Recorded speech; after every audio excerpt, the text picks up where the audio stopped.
De todos los libros que se encuentran en esta biblioteca o en cualquier otra biblioteca en el mundo, hay uno que sobresale. Este libro es la Biblia, la palabra de Dios, preservada a través de 3 milenios. Dios mismo ha prometido que es el mismo ayer y hoy y por toda la eternidad. Parte de esa preservación incluye su traducción a miles de idiomas, la mayoría de ellos durante los últimos 100 años. Pero para los hispanos ya ha existido por casi 5 siglos. Desafortunadamente, muchos de los que han sido impactados por la Biblia en español no saben cómo llegó este libro a nuestras manos. Le invitamos a viajar con nosotros a los lugares originales donde Dios hizo la gran obra de dar al mundo hispano este tesoro eterno.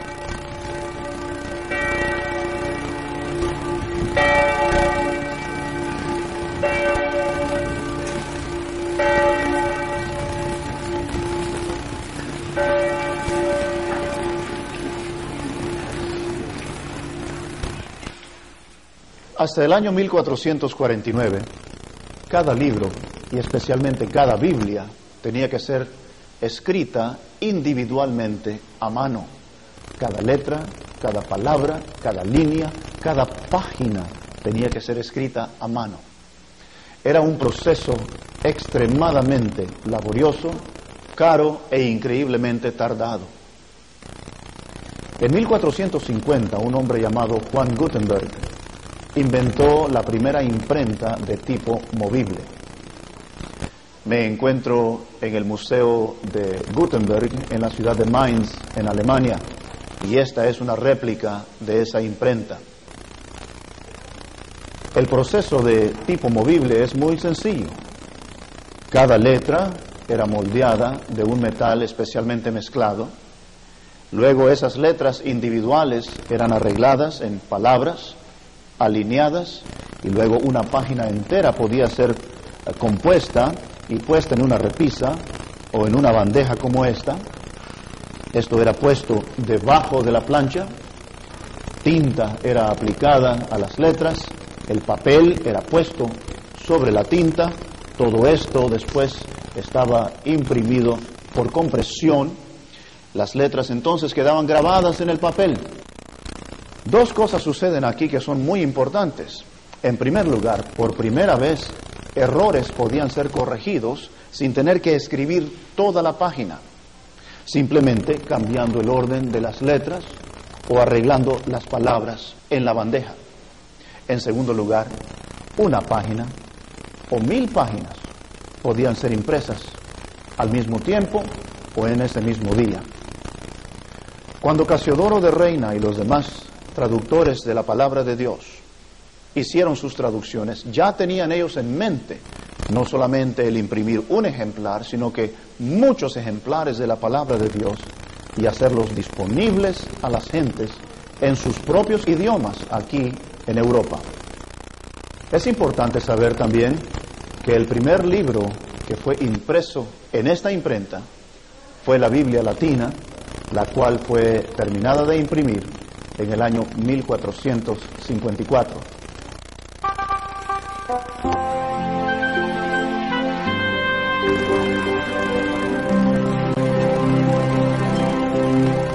En 1516, un hombre llamado Erasmo, oriundo de Rotterdam, en Holanda, trabajó en ese edificio a mis espaldas, aquí en la ciudad de Cambridge, para publicar una edición del Nuevo Testamento directamente del idioma griego.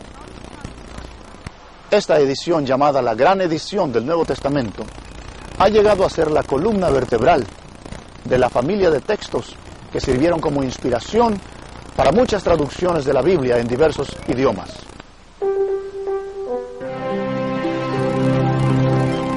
Este es el pueblo de Montemolín, cerca de Reina, en España. Cerca del año 1520, un hombre nació cuya influencia sería de incalculable valor. para todo el mundo hispano, sobre todo para el pueblo evangélico.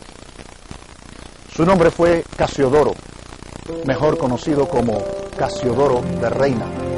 La primera mención histórica de Casiodoro se encuentra cuando entra al monasterio de San Isidoro en Sevilla como monje jerónimo.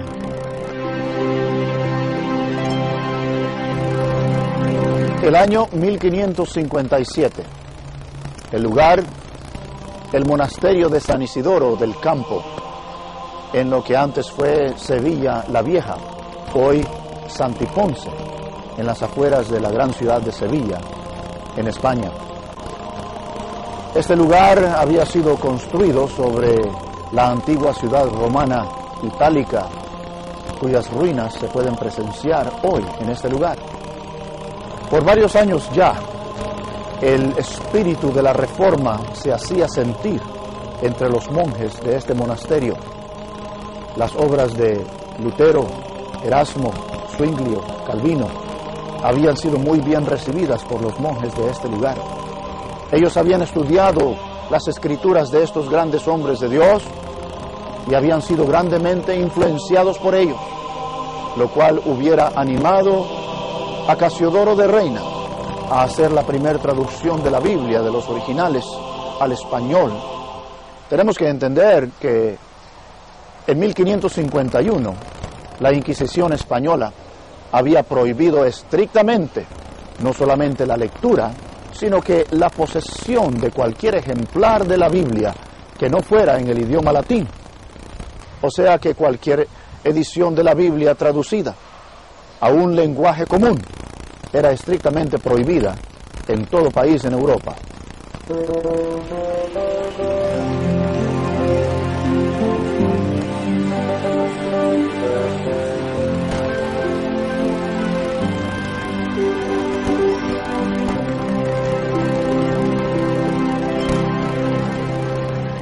La palabra de Dios dice: ninguna arma forjada contra ti prosperará, y condenarás toda lengua que se levante contra ti en juicio. Esta es la herencia de los siervos de Jehová, y su salvación de mí vendrá, dijo Jehová. Estamos en el castillo de la Inquisición, o por lo menos lo que queda del mismo. Este era el cuartel general de la Inquisición aquí en Sevilla. En este lugar se encontraban los notorios calabozos de Triana. Aquí eran traídos los hermanos, eran torturados, eran enjuiciados y luego eran llevados al otro lado del río Guadalquivir, a la plaza de San Francisco, para sufrir el martirio. Por los últimos 200 años, este castillo fue destruido y sistemáticamente desmantelado. Lo último que queda son estas paredes, estas bases sobre las cuales ahora estos edificios se levantan, y este callejón que queda como un testigo mudo de las injusticias y las crueldades que en una ocasión se efectuaron aquí en contra de nuestros hermanos. Ciertamente, la palabra de Dios se verifica una vez más, y Dios ha sido fiel a esa palabra. Esta es la plaza de San Francisco en Sevilla. En este lugar la Inquisición castigaba a aquellos a quienes ellos catalogaban como herejes. Muchos de nuestros hermanos sufrieron cruel tortura y aún la muerte. Los castigos consistían de la extracción de confesiones forzadas, azotes, la horca y aún la hoguera en muchas ocasiones, para aquellos que podían escapar las garras de la Inquisición. Sus imágenes eran quemadas en efigie en este preciso lugar, enviando un aviso a que si ellos eran capturados en cualquier lugar de Europa por los agentes de la Inquisición, podían ser regresados a esta misma plaza y sufrir el martirio de la hoguera. Durante el verano de 1557, los hermanos del monasterio de San Isidoro del Campo tuvieron que hacer grandes decisiones. En primer lugar, tenían que definir su posición teológica. Si se mantenían dentro de la corriente evangélica, leyendo, estudiando e interpretando las Escrituras desde un punto de vista exegético y no dogmático, tarde o temprano la Inquisición los perseguiría. En segundo lugar, si intentaban una huida en grupo, era muy posible que algunos de ellos fueran capturados y sufrieran el martirio. Durante este verano de 1557, algo ocurrió que en cierto sentido ayudó a que ellos hicieran la decisión de huir del monasterio. Julianillo Hernández, uno de los primeros colportores del movimiento evangélico español, distribuyendo algunos libros a cristianos españoles, cometió un grave error. Habían dos personas en el área que tenían el mismo nombre, y Julianillo entregó un libro a la persona no debida. Esa persona inmediatamente dio parte a las autoridades y la Inquisición inmediatamente lanzó una investigación. Los hermanos del monasterio de San Isidoro del Campo inmediatamente se dieron cuenta y entonces tuvieron que huir en grupo. De los 44 habitantes de este monasterio, 22 de ellos huyeron, entre ellos 12 monjes, incluyendo el vicario, el fraile mayor, el procurador y 9 otros monjes que incluían a Casiodoro de Reina, Cipriano de Valera, Antonio del Corro y otros hermanos más. 22 de ellos en total salieron por diversos caminos hacia Ginebra. La mayoría de ellos pudo llegar a la libertad que ofrecía la ciudad de Ginebra.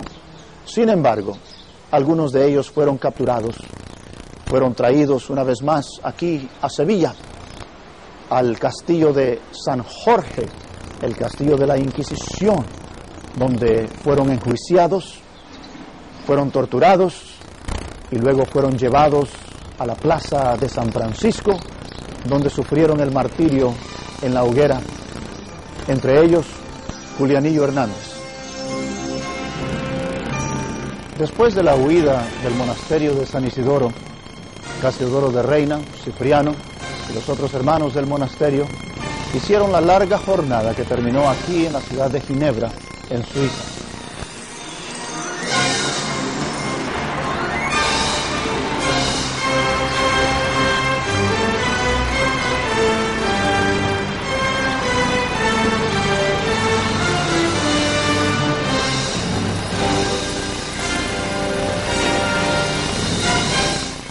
La ciudad de Ginebra es una ciudad muy interesante.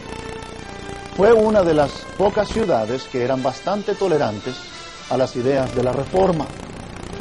Juan Calvino, uno de los grandes reformistas, fue una de las grandes influencias en la vida de Casiodoro de Reina y Cipriano de Valera, lo cual motivó a que ellos se dirigieran directamente a Ginebra de su fuga del monasterio de San Isidoro.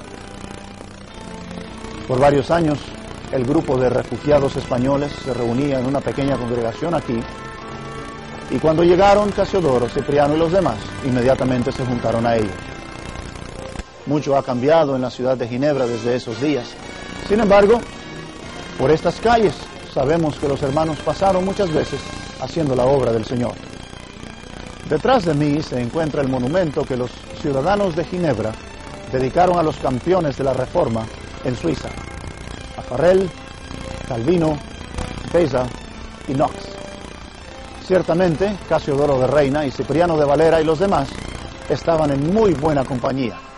Sin embargo, diferencias surgieron, y Casiodoro consideró mejor trasladarse juntamente con parte de la congregación española directamente a Londres, en Inglaterra. La reina Isabel había ascendido al trono, y las garantías religiosas en Inglaterra eran mucho mejor que en otros lugares. También las posibilidades de la traducción de la Biblia al español eran muy factibles en Inglaterra durante este tiempo. Cipriano de Valera permaneció aquí en la ciudad de Ginebra por lo menos 2 años después de que Casiodoro y parte de la congregación se fueron a Londres.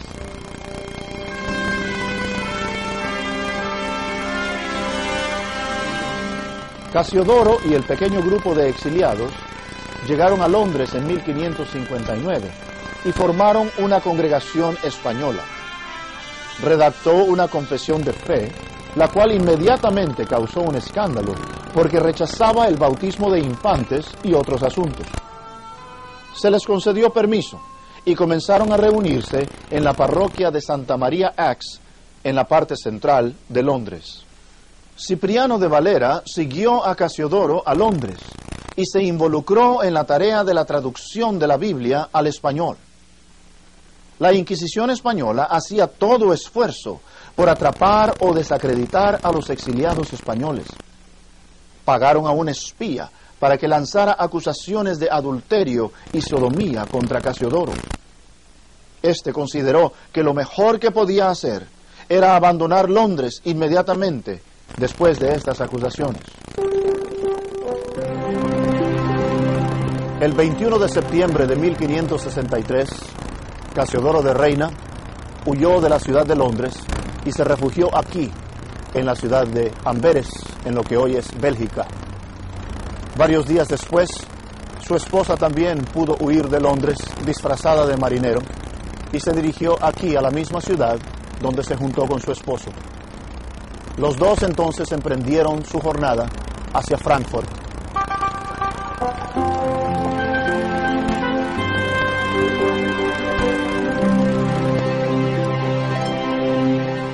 De Amberes, Casiodoro de Reina se dirigió directamente aquí, a la ciudad de Frankfurt, en Alemania.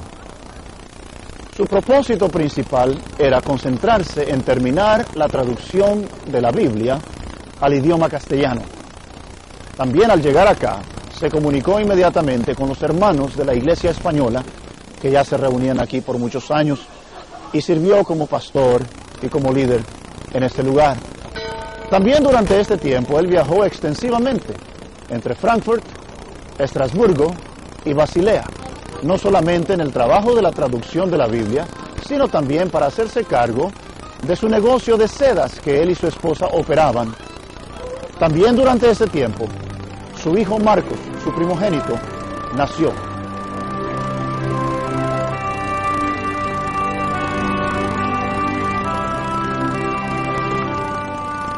Por fin, después de más de 10 largos años, el fin del camino en lo que concierne a la traducción de la Biblia al español.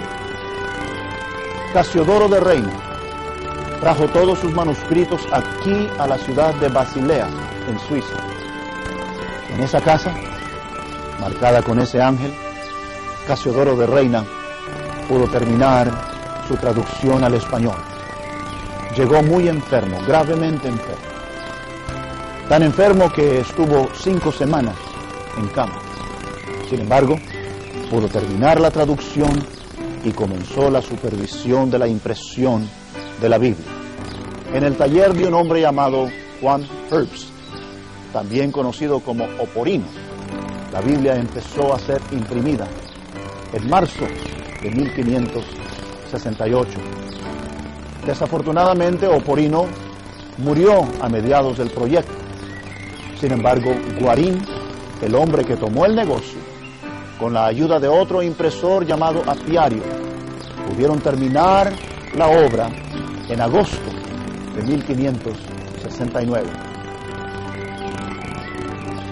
La Biblia que Casiodoro de Reina tradujo y publicó es conocida como la Biblia del Oso, por la portada que tiene, con la figura de un oso tratando de alcanzar un panal de abejas. Mucho ha sido escrito sobre esa portada.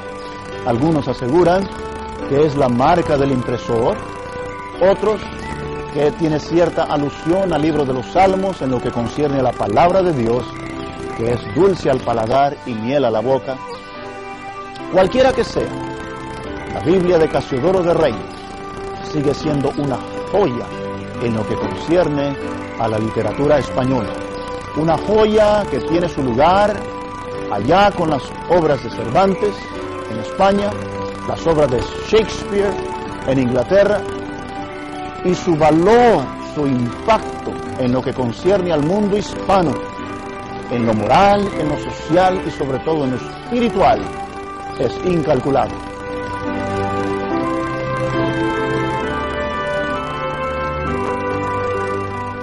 En 1578, Casiodoro de Reina recibió una invitación de parte de los hermanos de la iglesia francesa luterana que se reunía aquí en la ciudad de Amberes. Con la Biblia ya terminada, su familia ya completa, Casiodoro consideró muy seriamente esa invitación. Sin embargo, la sombra de los cargos que estaban pendientes todavía en Londres influía mucho sobre su decisión. Decidió ir a Londres y hacerse cargo una vez y por todas de ese asunto. Regresó en 1578 para hacerle frente a los cargos que habían sido lanzados contra él 15 años antes.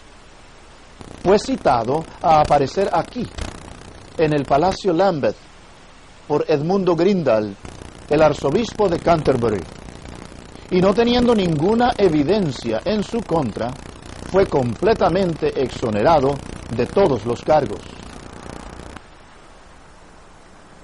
Al haber sido absuelto en Londres, Casiodoro regresó a Amberes, donde tomó el pastorado de la iglesia. Estos fueron años muy felices para Casiodoro de Reina, puesto que su deseo siempre había sido el pastorear una iglesia, y finalmente Dios le había dado ese privilegio. Sin embargo, existía el peligro de una invasión española sobre toda esta región, la cual se efectuó en el año de 1585.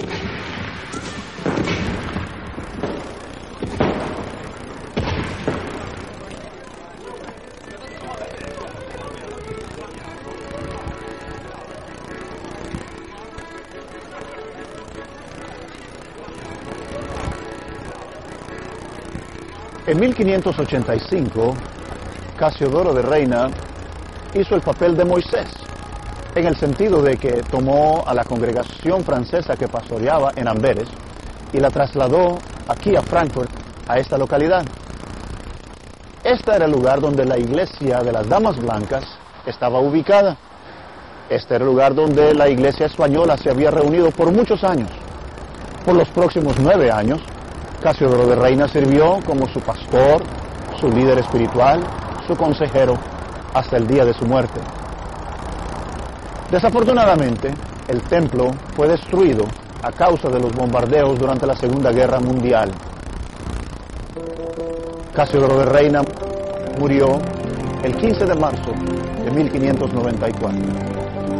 Fue sepultado 2 días después. Sin embargo, su sepultura permanece un misterio hasta este día.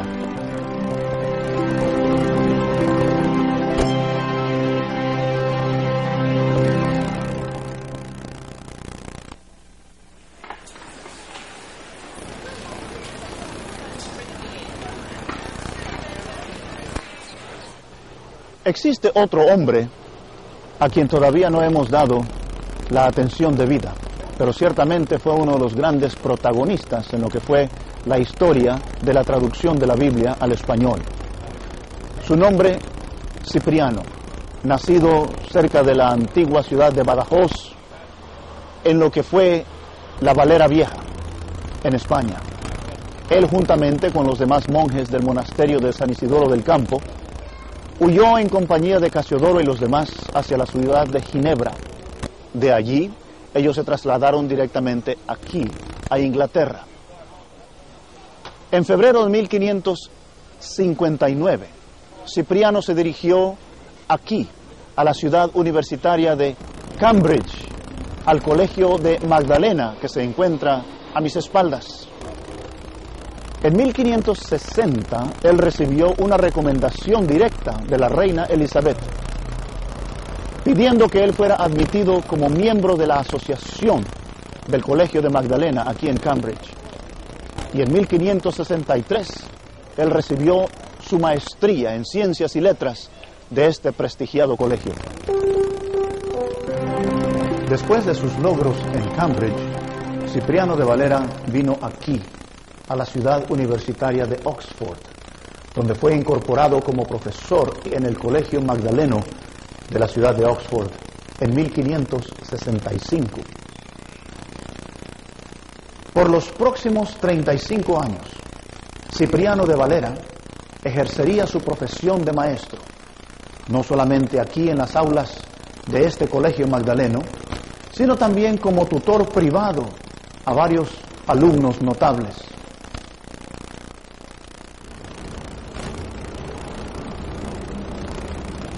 Mientras trabajaba como profesor en el Colegio Magdaleno de la Universidad de Oxford, Cipriano de Valera estableció su residencia aquí, en este vecindario de la ciudad de Londres, que se llama Broad Street Ward. Fue durante estos años también que, además de trabajar en la revisión de la Biblia de Casiodoro de Reina, él también se empeñó en publicar una edición del Nuevo Testamento, la cual se terminó en el año de 1596.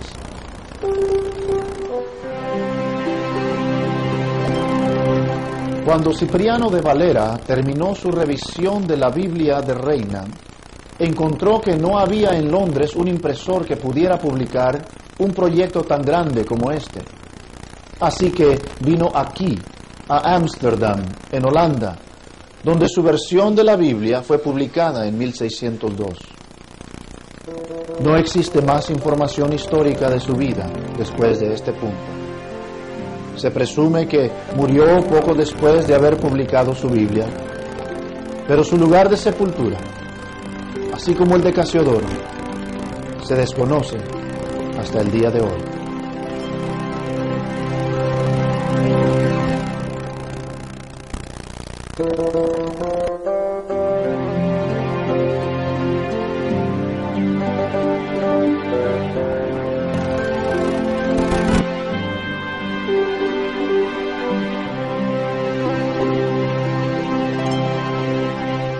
Antes del siglo XVI, no existían ejemplares completos del Nuevo Testamento en el idioma original griego.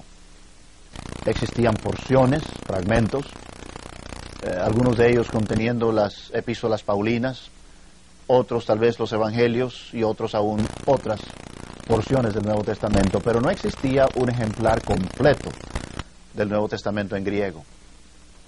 En los primeros años del siglo XVI, Erasmo trabajó arduamente para juntar, compilar, corregir y poner en una edición todos los libros del Nuevo Testamento en el idioma griego.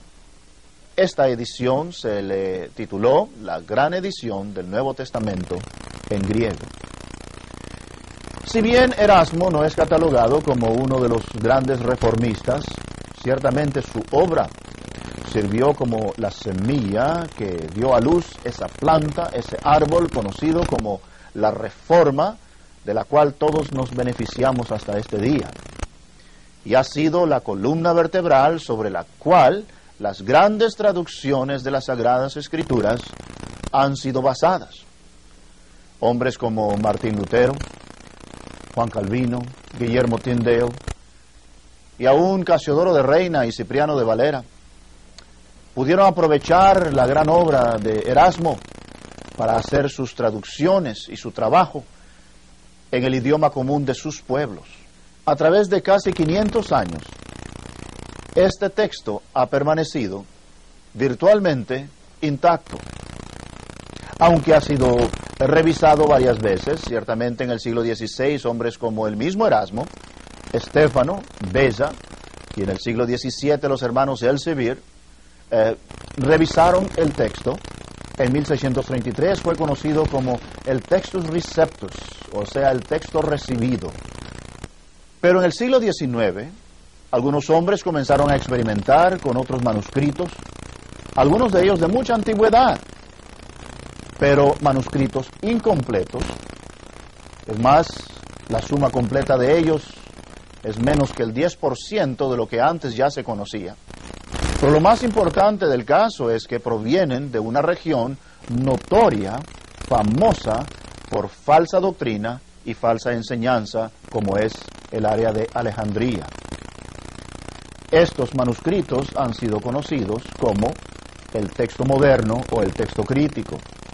Ahora, la gran diferencia que existe entre el texto crítico y el textus receptus, o sea, el texto recibido, el texto antiguo, es que el texto moderno, el texto crítico, no solamente altera en muchas veces porciones del Nuevo Testamento, sino que también omite pasajes enteros del Nuevo Testamento sobre cuestiones teológicas y doctrinas fundamentales de la fe, como lo es la deidad de Cristo, la salvación por gracia y otras doctrinas fundamentales para nuestra fe.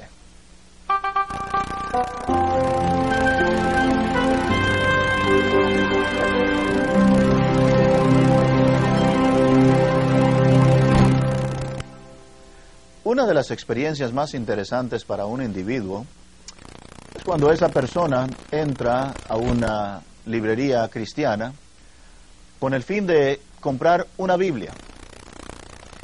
Se encuentra con repisas llenas de ejemplares de la Biblia en el idioma español. Muchas de ellas leen Reina Valera, otras tienen diferentes títulos. Y la persona tiende casi inmediatamente a tratar de irse a lo más antiguo para tener tal vez ese sentido de validez histórica en sus manos. Tengo en mis manos aquí una copia de la obra de Casiodoro de Reina, publicada en 1569, también conocida como la Biblia del Oso. Es un ejemplar muy hermoso. Tal vez la persona quisiera ir hacia la revisión que Cipriano de Valera hizo en 1602. Las dos están a la disposición del público. Sin embargo, nos damos cuenta, simplemente al abrirla, que además de promover un interés histórico o sentimental, son un poco imprácticas y difíciles de usar porque el idioma, la forma ortográfica del castellano del siglo XVI es muy diferente, muy distinto al español de nuestros días. Así que nos hacemos la pregunta, ¿cuál versión debe uno de escoger? Después de mucho escudriñamiento hemos llegado a la conclusión de que hay dos versiones que son muy fidedignas y se apegan mucho a lo original. Estas son la versión de 1909, también conocida como la versión antigua, y la versión de 1960. Por el simple hecho de que estas dos versiones en español de las Sagradas Escrituras descansan sobre el texto original, sobre lo que llamamos el texto recibido, el textus receptus. Ahora, existen muchas otras Biblias en español, algunas de ellas aún con el título de Reina Valera. Sin embargo, estas versiones de la Biblia, como la Nueva Versión Internacional, la Versión Popular, la Biblia de Jerusalén, la Reina Valera actualizada, algunas de las Biblias nuevas que la Iglesia Católica ha publicado, algunas paráfrasis como Dios llega al hombre, la Biblia al día, etcétera, en español, descansan, si no totalmente, por lo menos parcialmente, en los textos críticos, en los textos modernos, en el texto alejandrino, que ya hemos visto, tiene sinnúmeros errores, que en muchas ocasiones altera el texto original o aún omite pasajes enteros de las Sagradas Escrituras. Un pequeño ejemplo entre muchos que podríamos darles. En Mateo capítulo 18 y versículo 11, el texto original lee: porque el Hijo del Hombre ha venido para salvar lo que se había perdido. Este texto tan importante para nuestra fe ha sido completamente omitido de la versión popular, la Nueva Versión Internacional. Aún la Reina Valera actualizada lo omite por completo. Así que la persona se pregunta, entonces, ¿cómo sé que tengo en mis manos un volumen de las Sagradas Escrituras que es fidedigno. Muy fácil. Abra esa Biblia a la portada, a la primera página, y allí encontrará usted la fecha de esa versión. Si esa Biblia lee 1909 o 1960, usted puede estar seguro que esa versión de las Sagradas Escrituras descansa sobre el texto original, el texto recibido, el texto antiguo, el cual es el más fidedigno para nosotros.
Al conocer cada día más de estos hombres, hombres altamente preparados, expertos lingüistas y hombres dispuestos a pagar cualquier precio, aún con su muerte, para darnos nuestra Biblia en español, no podemos más que agradecer a Dios por la forma en que Él los guió para llevar a cabo su gran obra. Durante el siglo XX, el grupo de mayor crecimiento en el Evangelio fue el mundo hispano.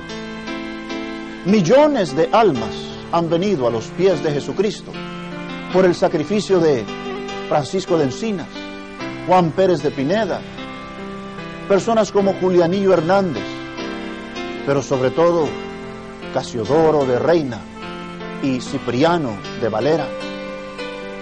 Ciertamente, Dios ha sido fiel a su palabra y ha depositado en nuestras manos el tesoro eterno.